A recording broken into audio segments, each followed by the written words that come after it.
Bom, meu nome é Guilherme Cortez, eu tenho 24 anos, acabei de ser eleito um dos deputados estaduais mais jovens que vai tomar posse na Assembleia Legislativa a partir do ano que vem. E apesar da minha pouca idade, que surpreende algumas pessoas, porque a gente não costuma ter parlamentares, pessoas ocupando cargos eletivos da minha faixa etária, infelizmente, a gente tem uma política que ela ainda é muito hegemônica, entre outros perfis, né? Mas eu já tenho pelo menos 10 anos de militância social, de ativismo político. Então eu sempre me interessei muito por política e eu digo que foi no ensino médio que eu despertei para uma outra forma de fazer política, que é uma política que ela é menos estrita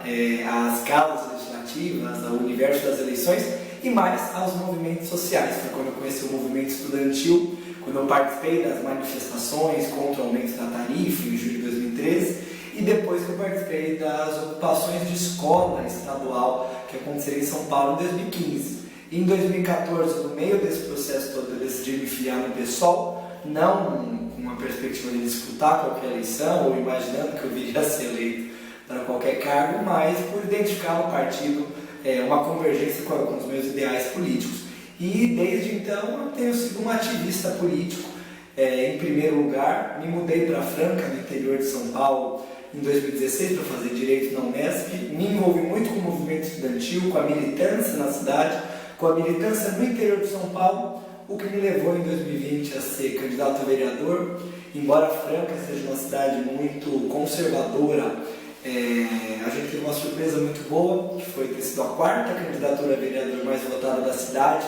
Infelizmente não fomos eleitos por conta do quociente, mas continuamos atuando praticamente como se a gente tivesse um mandato político, porque de fato foram quase 3 mil votos que a gente recebeu naquela eleição. Mesmo sem ter um mandato oficial, tem uma legitimidade, uma responsabilidade sobre isso. E nessa eleição eu não podia ficar de fora, porque eu acho que essa é uma das eleições, mas essa com certeza é a eleição mais importante desde a redemocratização do Brasil.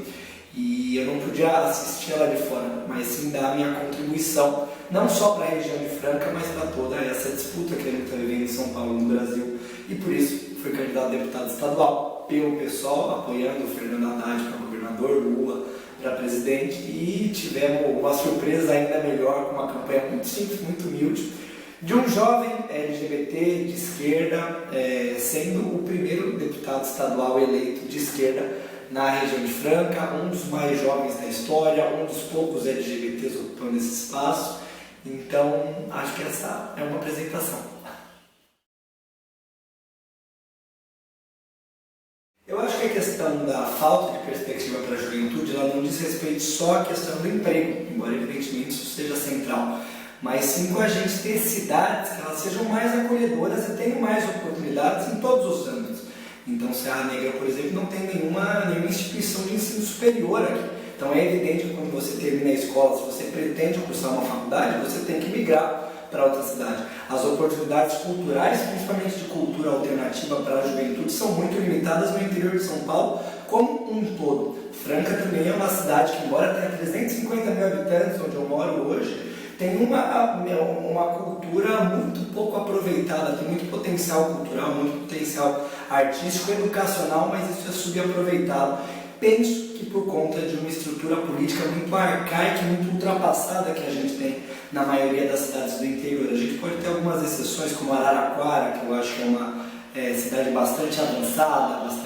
com bastante oportunidade, bastante inclusiva no interior. Mas, via de regra, o que a gente vive no interior é uma realidade de cidades e regiões muito pouco inclusivas, né? E, de fato, a juventude se depara com esse cenário e não vê oportunidade. Não vê oportunidade, não acha que vale a pena continuar vivendo naquela cidade, acha que vai ter melhores oportunidades migrando para cidades maiores, para a capital de São Paulo, para outros estados, o que é muito triste. Eu próprio mudei de São Paulo para Franca, foi uma escolha minha, uma escolha que eu não me arrependo, gosto de viver no interior hoje, acho que todo mundo tem que ter liberdade para mudar para onde quiser, para desenvolver sua vida onde acha melhor. Agora, as nossas cidades, isso não pode acontecer porque a juventude não sente que tem a oportunidade onde ela mora. As nossas cidades, as nossas regiões no interior, nós temos que oferecer as mesmas oportunidades de trabalho, de cultura, de educação. Então, acho que isso passa, em primeiro lugar, não só pela questão da gente trabalhar no oferecimento de mais postos de trabalho, trabalho, na diversificação do mercado de trabalho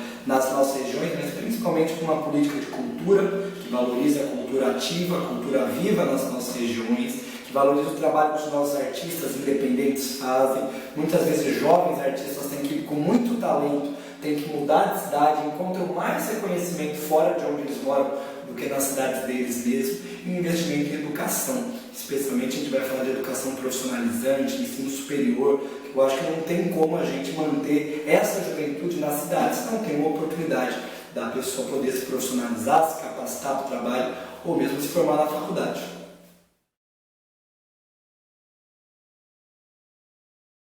Bom, o interior de São Paulo costuma-se dizer que é uma região muito conservadora. E de fato, quando a gente pega os perfis dos políticos que são eleitos, ou o espectro político do interior de São Paulo, ele é mais conservador, ele é mais à direita. Eu acho que não é uma verdade absoluta que o interior paulista seja conservador. Eu acho que a minha eleição, numa região que também se diz muito conservadora, como é a região de Franca, é uma prova disso. Embora seja uma eleição tardia, eu sou o primeiro deputado estadual de esquerda eleito em muitos anos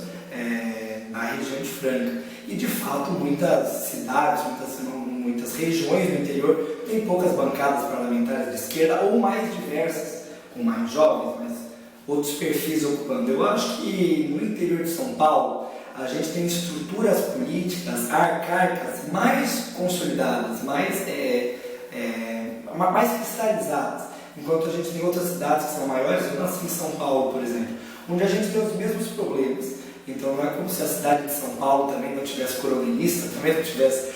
vários dos problemas que a gente tem na política aqui do interior, mas eu acho que os nossos movimentos conseguiram ocupar mais espaços, conseguiram avançar mais caminhos e superar mais barreiras, enquanto no interior, essa foi a grande sensação que eu tive quando eu mudei de São Paulo para o interior de São Paulo, é que coisas que parecem que em São Paulo já foram conquistadas muitas vezes no interior, a gente ainda tem um longo caminho para conquistar. Então, espaços culturais, uma maior representatividade na política, mesmo que minoritária, porque a representação da juventude, a representação da esquerda na capital de São Paulo é minoritária. Agora, no interior, em muitas cidades, ela sequer existe, ela é extremamente reduzida.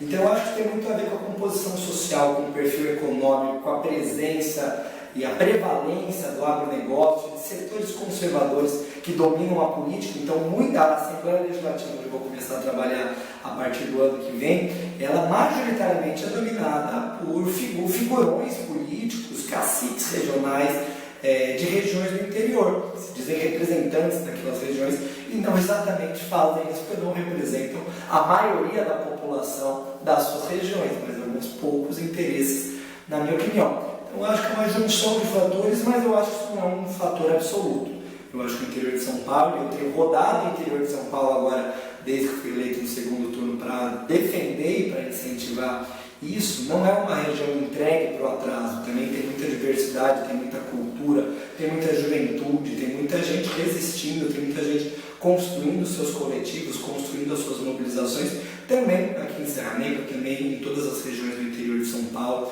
Então eu acho que também tem muito futuro aqui, a gente não é uma região resignada à estagnação, ao passado, ao atraso, mas também tem muita gente lutando para que a gente possa avançar aqui. Eu acho que o resultado dessas eleições, a minha eleição e de outras figuras do interior de São Paulo e as campanhas que a gente tem construído aqui no interior, elas refletem um pouco isso. Eu acho que quando se fala em costumes, muitas vezes comete uma imprecisão, porque se costuma se colocar num balaio do que seriam pautas de costume, vários temas que são sensíveis para a parte da população, são polêmicos, mas que são temas absolutamente concretos, que eu não classificaria como costumes. Então, você falar sobre direitos reprodutivos, você falar sobre a violência que acontece principalmente nas periferias, você falar sobre intolerância, discriminação contra as pessoas LGBTs, mas não só, eu acho que não são temas de costumes, não são questões subjetivas e não são questões secundárias, mas são questões extremamente importantes e que fazem parte do dia a dia da maioria da população brasileira. A forma como a nossa população, como as mulheres do nosso país são tratadas e sofrem com a desigualdade salarial ou com assédio nos espaços públicos, por exemplo, ou com o aumento dos casos de violência doméstica na pandemia, eu acho que não é uma questão de costume, eu acho que é uma questão extremamente concreta. O racismo estrutural que persiste no nosso país e que se expressa na violência policial e na discriminação em todos os âmbitos, eu acho que é uma questão extremamente concreta.